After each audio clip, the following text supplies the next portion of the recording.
नमस्कार मंडळी, आज मी तुम्हाला दाखवणार आहे सँडविच कसे बनवायचे घरच्या घरी टेस्टी सँडविच।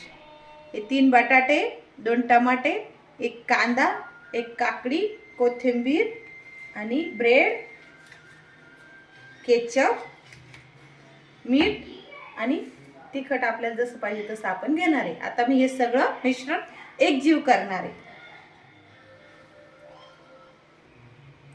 हे बघा, मी आता बटाटा चांगला त्याला बारीक करून घेतला। आता याच्यामध्ये कांदा, टोमॅटो हे सगळ्या वस्तू आता याच्यात टाकून घेणार। त्याच्यानंतर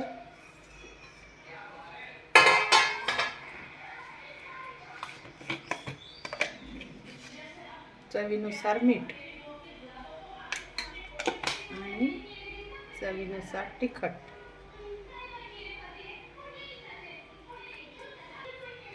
हे मिक्स झाल्याच्या नंतर आपल्याला घालायचं आहे केचप। हे असं केचप आपण याच्यात छान असं घालून घ्यायचं आणि याला छान असं एकजीव करायचं। आता आपण गॅस पेटवायचा। हे बघा, याला आता असं लावून घ्यायचं।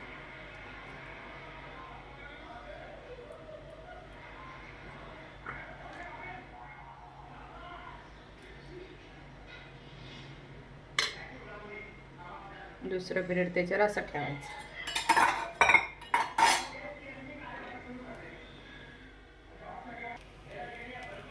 हे बघा, याला असं एक एक पलटी करून घ्यायचं। हे बघा, आता आपले सँडविच खाण्यासाठी तयार आहे। तुम्ही असे कट करून खाऊ शकता किंवा असा उचलून डायरेक्ट खाऊ शकता। हे बघा, इतके सुंदर आणि कुरकुरीत भाजून घेतलेले। आता तुम्ही करून बघा, खाऊन बघा आणि माझ्या चॅनलला लाईक आणि सबस्क्राईब करायला विसरू नका। धन्यवाद मंडळी।